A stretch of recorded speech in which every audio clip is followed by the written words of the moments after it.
ఇప్పుడు మనం డిస్కస్ చేయబోయే ప్రాజెక్ట్ మనకు హైదరాబాద్, చందన వ్యాలీ, సీతారాంపూర్ అనే 3 మేజర్ గ్రామ పంచాయతీల్లో సుమారు 3600 ఎకరాల్లో టీఎస్ఐఈసీ అంటే స్టేట్ గవర్నమెంట్ వాళ్ళు ఐటీ హబ్ కోసం కొత్తగా ల్యాండ్ అలొకేట్ చేసి ఐటీ అండ్ ఇండస్ట్రీ పార్క్ కోసం అక్కడ ఫుల్ డెవలప్ చేస్తున్నారు. కొన్ని లక్షల ఉద్యోగాలు రాబోతున్నాయి. ఇంచుమించు ఇది నయా ఐటీ సిటీ అని చెప్పొచ్చు.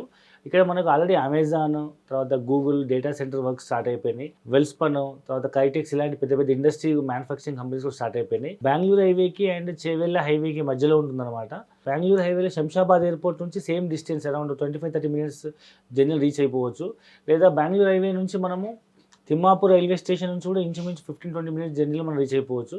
లేదా చేవెళ్ళ నుంచి టువర్డ్స్ పరిగి వికారాబాద్ వెళ్ళే రోడ్లో కూడా మనము అక్కడి నుంచి కూడా రీచ్ అయిపోవచ్చు. లేదా మనం మొయినాబాద్ నుంచి కూడా వెళ్ళొచ్చు. ఈ విధంగా డిఫరెంట్ హైదరాబాద్ నుంచి డిఫరెంట్ హైవేస్ నుంచి మనం టీఎస్పీఏ నుంచి కానీ శంషాబాద్ ఎయిర్పోర్ట్ కూడా అప్రోచ్ అవ్వచ్చు. ఫేమస్ నయా హైటెక్ సిటీగా పేరొందబోతున్నటువంటి ఈ 3 గ్రామాల దగ్గరలో జస్ట్ 5 మినిట్స్ జర్నీలో మనం నగరికుంట అనే విలేజ్లో మనం రీసెంట్గా 100 ఎకర్స్లో mega gated community farm land project Mirai Farms అని లాంచ్ చేయడం జరిగింది. దీంట్లో ఏంటంటే గజం భూమి కేవలం 10,500 రూపీస్తో లాంచ్ చేసినాము. ఈ 151 గజాల భూమి ఇంచుమించు 16 లక్షలు అవుతుంది.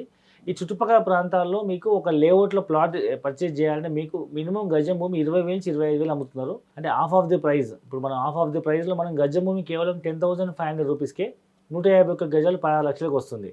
సో ఇది మంచి ఇన్వెస్ట్మెంట్ ఆప్షన్ అని చెప్పొచ్చు. తక్కువ ప్రైస్లో మనకంటూ ఒక సొంత ఇల్లు కట్టుకోవడానికో లేదా భవిష్యత్తులో పిల్లల భవిష్యత్తుకు మంచి రిటర్న్స్ వచ్చే ఒక ఇన్వెస్ట్మెంట్ ఆప్షన్ లాగానో లేదా ఇమీడియట్గా ఫామ్ హౌస్ కట్టుకోవడానికో మంచి ఇన్వెస్ట్మెంట్ ఆప్షన్ చెప్పొచ్చు.